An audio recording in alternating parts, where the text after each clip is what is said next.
Prem sir ಯೋಚನೆ ಹೆಂಗ್ ಮಾಡಿದ್ದಾರೆ KDಯಲ್ಲಿ. ಸೊ KD ದೊಡ್ಡ ಮಟ್ಟದಲ್ಲಿ ರಿಲೀಸ್ ಆಗ್ತಿದೆ. ಅದ ನಂತರ ಕಾಲಂತಕ್ಕಂಥ ಇನ್ನೊಂದು ಮೂವಿ ಬರ್ತಾ ಇದೆ, ಅದ್ರಲ್ಲಿ ಕೂಡ ಮೈನ್ ಸ್ಟ್ರೀಮ್ ಆಗಿ ಮಾಡ್ತಾ ಇದ್ದೇನೆ. ದುನಿಯಾ ವಿಜಯ್ ಸರ್ ಅವರ ಮೂವಿ ನೋಡ್ತಾ ಇದ್ರೆ ಅಲ್ಲಿ ವಿಲನಿಸಮ್ ಇರುತ್ತೆ, ಆದ್ರೆ ಅದು ಸಿಂಪಲ್ ಆಗಿರುತ್ತೆ. ನಾನು ಮತ್ತೆ ಗೌಳಿ ಮಾಡಿದೆ, ಸಲಗ ಮಾಡಿದೆ, ಏಕಲವ್ಯ ಮಾಡಿದೆ. ಒಂದು ಒಳ್ಳೆ ಟೆಕ್ನಿಕಲ್ ಟೀಮ್ ಸೇರಿ ಮಾಡಿದಂಥ ಮೂವಿ ಓಂ ಶಿವ.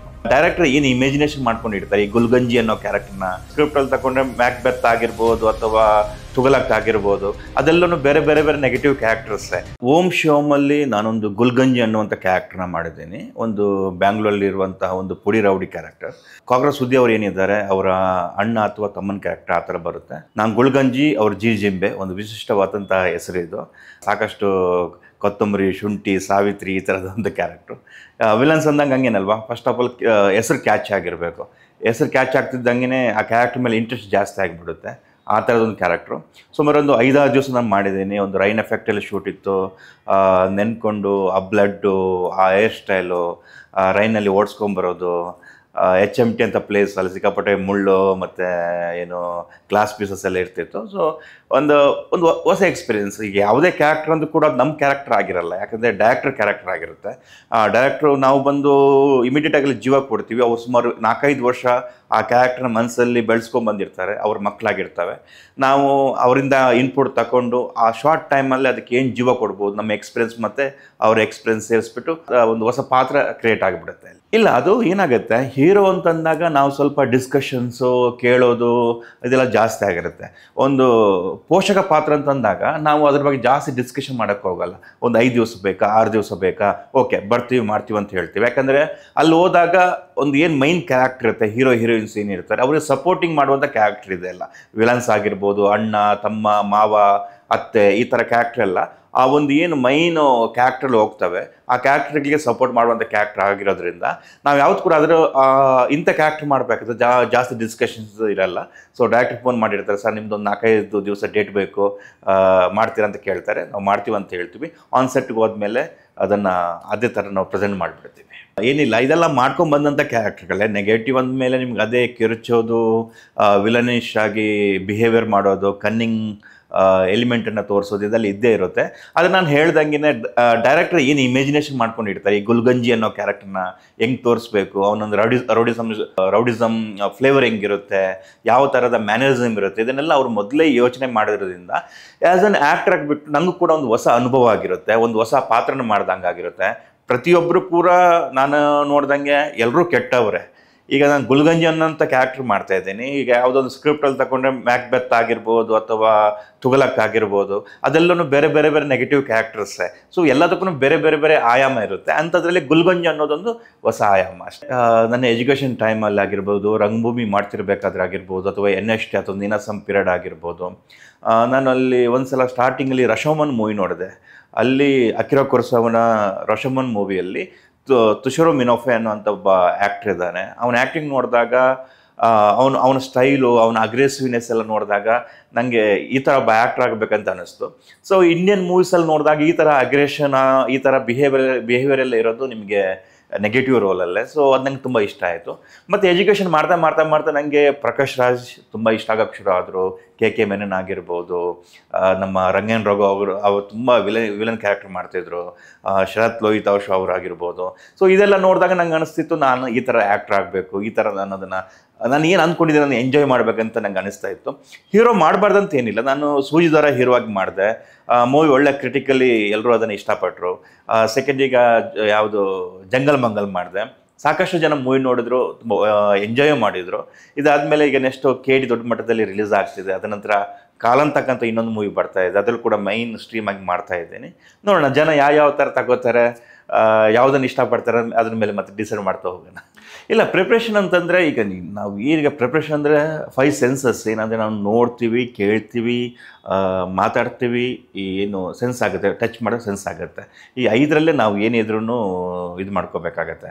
ಮೈನಾಗಿ ನಾನು ಜಾಸ್ತಿ ಮೂವೀಸ್ ನೋಡ್ತಿರ್ಬೇಕಾದ್ರೆ ತುಂಬ ವಿಲನಿಶ್ ಕ್ಯಾರೆಕ್ಟರ್ನ ನಾನು ಇನ್ಸ್ಪೈರ್ ಮಾಡ್ತಿದ್ವು, ನಂಗೆ ಖುಷಿ ಆಗ್ತಿತ್ತು.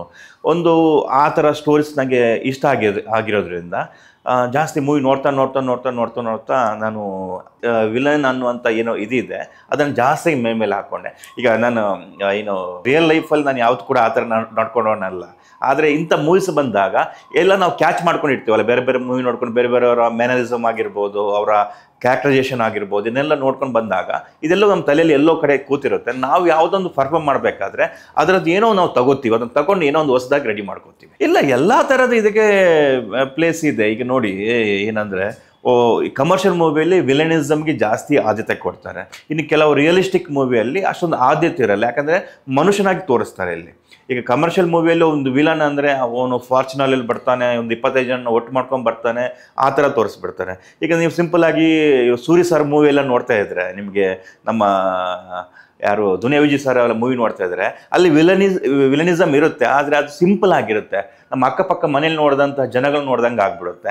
ಸೊ 2 ಥರದ್ದಿರುತ್ತೆ. ಈ ಕಮರ್ಷಿಯಲ್ ಮೂವಿ ಅಂದಾಗ ನಾವು ಆ ಒಂದು ವಿಲನ್ನ ಮ್ಯಾನರಿಸಮ್ನ, ವಿಲನ್ನ ಕ್ಯಾರೆಕ್ಟರೈಸೇಷನ್ನ ವಿಜೃಂಭಣೆ ಮಾಡಬೇಕಾಗುತ್ತೆ, ಆ ಥರದ್ದು. ಸೊ ಯಾವ ಥರ ಪಾತ್ರ ಸಿಗುತ್ತೆ ಅದರ ಮೇಲೆ ಡಿಪೆಂಡ್ ಆಗಿರುತ್ತೆ. ಈಗ ನಾನು ರೈಲ್ವೆ ಚಿಲ್ಡ್ರನ್ ಅಂತ ಒಂದು ಮೂವಿ ಮಾಡಿದ್ದೆ, ತುಂಬ ಸಿಂಪಲ್ ಆದಂಥ ಒಂದು ನೆಗೆಟಿವ್ ಕ್ಯಾರೆಕ್ಟರ್ನ ಮಾಡಿದ್ದೆ ನಾನು. ಮತ್ತೆ ಗೌಳಿ ಮಾಡಿದೆ, ಸಲಗ ಮಾಡಿದೆ, ಏಕಲವ್ಯ ಮಾಡಿದೆ. ಇದರೆಲ್ಲ ಕ್ಯಾರೆಕ್ಟರೈಸೇಷನ್ ಬೇರೆ ಬೇರೆ ಥರ ಇತ್ತು. ಅಂದರೆ ಆ ಒಬ್ಬೊಬ್ಬ ಡೈರೆಕ್ಟರ್ ಯಾವ ಥರ ಇಮ್ಯಾಜಿನೇಷನ್ ಮಾಡ್ಕೋತಾರೆ, ಆ ಇಮ್ಯಾಜಿನೇಷನ್ಗೆ ತಕ್ಕಂತೆ ನಾವು ಅದನ್ನು ಪಾತ್ರ ಮಾಡಬೇಕಾಗತ್ತೆ. ಇಲ್ಲ, ಅದೆಲ್ಲ ಸ್ಕ್ರಿಪ್ಟ್ ಮೇಲೆ ಡಿಪೆಂಡ್ ಆಗಿರುತ್ತೆ. ಒಬ್ಬ ಡೈರೆಕ್ಟರ್ ಹೆಂಗೆ ಯೋಚನೆ ಮಾಡ್ತಾರೆ. ಈಗ ಪ್ರೇಮ್ ಸರ್ ಯೋಚನೆ ಹೆಂಗೆ ಮಾಡಿದ್ದಾರೆ KDಯಲ್ಲಿ, ಅದಕ್ಕೆ ತಕ್ಕಂತೆ ಆ ಕ್ಯಾರೆಕ್ಟರ್ ಆ ಥರ ಬಿಲ್ಡ್ ಆಗಿದೆ, ಆ ಥರ ತೋರಿಸ್ತಾರೆ ಅವರು. ಮೇಕಪ್ ಆಗಿರ್ಬೋದು, ಹೇರ್ ಸ್ಟೈಲ್ ಆಗಿರ್ಬೋದು, ನಾನು ಬರುವಂಥ ಗಾಡಿ ಆಗಿರ್ಬೋದು, ನಾನು ವಾಕ್ ಮಾಡೋದಾಗಿರ್ಬೋದು, ನಾನು ಸಿಗರೇಟ್ ಸೇದಿದ್ದು ನಾನು ಹಿಂಗೆ ಸೇರ್ತೀನಿ ಅನ್ನೋದಿರ್ಬೋದು, ಅದೆಲ್ಲ ಅವರ ಇಮ್ಯಾಜಿನೇಷನ್ ಆಗಿರುತ್ತೆ. ಅವರ ಇಮ್ಯಾಜಿನೇಷನ್ ಸ್ಟ್ರಾಂಗ್ ಆಗಿದ್ದಾಗ ನಾವು ಮಾಡುವಂಥ ಪಾತ್ರ ಕೂಡ ಸ್ಟ್ರಾಂಗ್ ಆಗಿರುತ್ತೆ. ಅದು ಅಷ್ಟೇ ಸ್ಟ್ರಾಂಗ್ ಆಗಿಬಿಟ್ಟು ಆಡಿಯನ್ಸ್ಗೆ ರೀಚ್ ಆಗುತ್ತೆ. ಅದು ಖಂಡಿತ ಆ ಥರ ಸ್ಕ್ರಿಪ್ಟ್ ಬಂದಾಗ ನಾನು ಹೇಳಿದೆಲ್ಲ, ಕಾಲನ್ ತಕ್ಕಂಥ ನೆಕ್ಸ್ಟ್ ರಿಲೀಸ್ ಆಗುತ್ತೆ, ಅದು ತುಂಬ ಚೆನ್ನಾಗಿದೆ. ಅದು ಡಾರ್ಕ್ ಶೇಡ್ ಆಗಿರುವಂಥದ್ದು, ಒಂಥರ ನೆಗೆಟಿವ್ ಶೇಡೇ ಲೀಡ್ ಆಗಿರುತ್ತೆ, ತುಂಬ ಚೆನ್ನಾಗಿದೆ. ನಾನು ಯಾವತ್ತು ಕೂಡ ಇಷ್ಟಪಡೋದು ಏನಂತಂದರೆ, ಸ್ಕ್ರಿಪ್ಟ್ ನನಗಿಷ್ಟ ಆಗಬೇಕು. ಒಬ್ಬ ಪರ್ಫಾರ್ಮ್ ಮಾಡೋವನಿಗೆ ಇಷ್ಟ ಆಯಿತು ಅಂತಂದರೆ ನಾನು 100% ಕೊಡ್ಬೋದು. ಈಗ ನನಗೆ ಇದು ಸ್ಟೋರಿ ಇದೆ 50-50 ಅಂತ ಅನಿಸಿದರೆ ಏನಾಗುತ್ತೆ, ನಾನು 100% ಕೊಡೋಕ್ಕಾಗಲ್ಲ ಅದಕ್ಕೆ. ಅದಾಗ ಏನಾಗುತ್ತೆ, ಸ್ಕ್ರಿಪ್ಟ್ಗೂ ಲಾಸು, ಪ್ರೊಡ್ಯೂಸರ್ಗೂ ಲಾಸ್ ಆಗಿಬಿಡುತ್ತೆ. ಹೀರೋ ಆಗಿ ಮಾಡೋದಂದ್ರೆ ರೆಸ್ಪಾನ್ಸಿಬಿಲಿಟಿ. ಅದು ನಾವು ಮೂವಿ ಶುರುವಿಂದ ಎಂಡ್ ತನಕ ನಾವು ಜೊತೆ ಟ್ರಾವೆಲ್ ಆಗಬೇಕಾಗತ್ತೆ. ಈಗ ಒಂದು ಪೋಷಕ ಪಾತ್ರ ಮಾಡೋದಾದರೆ ನಮ್ಮ ಪೋಷನ್ ಏನಿದೆ ಮುಗಿಸ್ತೀವಿ, ಪ್ರಮೋಷನ್ ಟೈಮಲ್ಲಿ ಬರ್ತೀವಿ, ಒಂದು ಸ್ವಲ್ಪ ಮಾತಾಡಿಬಿಟ್ಟು ಹೋಗ್ತೀವಿ. ಹೀರೋ ಹೀರೋಯಿನ್ ಮತ್ತು ಇನ್ಯಾರಿದ್ರೆ ಮೈನ್ ಆಗಿ ಡೈರೆಕ್ಟ್ರು ಅದನ್ನು ಏನು ಲೀಡ್ ಮಾಡ್ತಾ ಹೋಗ್ತಾ ಇರ್ತಾರೆ, ನಾವು ಸಪೋರ್ಟ್ ಮಾಡ್ತೀವಿ. ನಾನು ಹೀರೋ ಆದಾಗ ನಾನು ಹಂಗೆ ನಿಲ್ಲಬೇಕಾಗುತ್ತೆ. ನಾನಲ್ಲಿ ನಿಂತು ಮಾಡೋದಾದರೆ ನನಗೆ ಇಷ್ಟವಾದನ್ನು ಮಾತ್ರ ಮಾಡಬೇಕಾಗಿರುತ್ತೆ. ಸೊ ಹಾಗಾಗಿ ಸೂಜಿದಾರ ನಂಗೆ ತುಂಬ ಇಷ್ಟವಾದ ಸ್ಕ್ರಿಪ್ಟ್ ಆಗಿತ್ತು, ಜಂಗಲ್ ಮಂಗಲ್ ತುಂಬ ಇಷ್ಟವಾದ ಸ್ಕ್ರಿಪ್ಟ್ ಆಗಿತ್ತು. ಹಂಗೆ ಇಂಥ ಒಳ್ಳೆ ಸ್ಕ್ರಿಪ್ಟ್ ಬಂದಾಗ, ಮನಸ್ಸಿಗೆ ಹತ್ತಿರವಾಗುವಂಥ ಸ್ಕ್ರಿಪ್ಟ್ ಬಂದಾಗ, ಚಾಲೆಂಜ್ ಆಗಿರುವಂಥ ಸ್ಕ್ರಿಪ್ಟ್ ಬಂದಾಗ ಖಂಡಿತವಾಗಿ ಮಾಡ್ತೀನಿ. ಈಗ ಯಾರೇ ಇಲ್ಲಿ ಸ್ಟಾರ್ಟಿಂಗಲ್ಲಿ ಬಂದಾಗ ಆ ಎಕ್ಸ್ಪೀರಿಯನ್ಸ್ ಬೇರೆಯೇ. ಏನಂದರೆ ಕ್ಯಾಮರಾ ಏನು, ಲೆನ್ಸ್ ಏನು, ಯಾವ ಥರ ನಿಲ್ಲಬೇಕು, ಟಿಲ್ ಅಪ್ ಟಿಲ್ ಡೌನ್ ಅಂದರೆ ಏನಂತ ಗೊತ್ತಿರಲ್ಲ, ಯಾವುದು ಗೊತ್ತೇ ಇಲ್ದಿದ್ದಾಗ ಒಂದು ಏನೋ ತುಂಬ ಟಫ್ ಟಾಸ್ಕ್ ಆಗಿರುತ್ತೆ. ಮಾಡ್ತಾ ಇವತ್ತಿಗೆ 10 ವರ್ಷ ಆಗ್ತಿದೆ ಅಂದಾಗ ಅದೆಲ್ಲವನ್ನ ಕಲಿತು ಸ್ವಲ್ಪ ಮಾಸ್ಟರಿಂಗ್ ಆಗಿರುತ್ತೆ. ಹಾಗಾಗಿ ಈಗ ಯಾವುದ್ರ ಭಯ ಇಲ್ಲ. ಈಗ ಏನೇ ಇದ್ರೂ ನಾವು ಹೆಂಗೆ ಮಾಡಬೇಕು, ನಾನು ಯಾವ ಥರ ಇನ್ನು ನನ್ನ ರೂಟ್ನ ಚೇಂಜ್ ಮಾಡ್ಕೋಬೇಕು, ಯಾವ ಥರದ ಕ್ಯಾರೆಕ್ಟರ್ ಮಾಡಬೇಕು ಅನ್ನುವಂಥ ಕೆಲವೊಂದು ಡೌಟ್ಸ್ ಬಿಟ್ಟರೆ ಸೊ ಸಟ್ಟಿದ ಪ್ರಾಬ್ಲಮ್ಸ್ ಏನು ಬರಲ್ಲ. ಯಾಕಂದರೆ ಎಲ್ಲ ಥರದ ಮೂವಿ ಮಾಡ್ಕೊಂಡು ಬಂದಿರ್ತೀವಿ, ತುಂಬ ಜನ ಡೈರೆಕ್ಟರ್ ಜೊತೆ ಕೆಲಸ ಮಾಡ್ತಾ ಇರ್ತೀವಿ, ತುಂಬ ಜನ ಟೆಕ್ನಿಷಿಯನ್ ಜೊತೆ ಕೆಲಸ ಮಾಡಿದ್ದೀವಿ. ತುಂಬ ಆ ಒಂದು ಅನುಭವನೇ ಬೇರೆ, ಆನ್ ಸೆಟ್ ಅನುಭವನೇ ಬೇರೆ ಆಗಿರುತ್ತೆ. ಇದು ಹೀರೋಗೆ ಮಾತ್ರ ಕೊಟ್ಟಿದ್ದಾರೆ, ನಮಗೆ ವಿಲನ್ಸ್ಗೆಲ್ಲ ನಾಯಕಿ ಕೊಡಲ್ಲ, ನಿಮಗೆ ಎಲ್ಲೂ ಕೂಡ ಕೊಡಲ್ಲ. ನಿಮಗೆ ಬೇರೆ ಯಾವ ಮೂವಿಯಲ್ಲಿ ವಿಲನ್ಸಿಗೆ ನಾಯಕಿ ಇದ್ದಾರಾ? ಇಲ್ಲ. ನಮಗೆ ಅದೇ HMT, ಮಿನರೋ ಮಿಲ್ಲು, ಸ್ಲಮ್ಮು, ಆಮೇಲೆ ಏನಂತಾರೆ ಈ ರೋಡು, ಚೇಸಿಂಗು, ಕಾರು, ಅದು ಕೂಡ ಯಾವುದು ಓಪನ್ ಕಾರು, ಈ ಥರದೇ ಇರೋದು ನಮಗೆ. ಸೊ ಅದೇ ನಾಯಕಿರೋದು ನಮಗೆಲ್ಲ. ತುಂಬ ಒಳ್ಳೆ ಟೆಕ್ನಿಕಲ್ ಟೀಮ್ ಇದೆ. ವಿಜಯ್ ಆಡ್ಲಿ ಅವರು ಮ್ಯೂಸಿಕ್ ಮಾಡಿದ್ದಾರೆ, ಮತ್ತು ವೀರೇಶ್ ಅವರು ಇದಕ್ಕೆ ಕ್ಯಾಮ್ರಾಮ್ಯಾನ್ ಆಗಿ ಕೆಲಸ ಮಾಡಿದ್ದಾರೆ. ಡೈರೆಕ್ಟರ್ ಅವರು ತುಂಬ ಶಿವಮೊಗ್ಗದಿಂದ ಬಂದವರು, ಅವರ ಬ್ಯಾಕ್ಗ್ರೌಂಡೇ ರಂಗಭೂಮಿ ಮತ್ತು ಅವರ ತಂದೆ ತಾಯಿ ಎಲ್ಲ ಆರ್ಕೆಸ್ಟ್ರಾದಲ್ಲೇ ಕೆಲಸ ಮಾಡ್ತಿದ್ರು.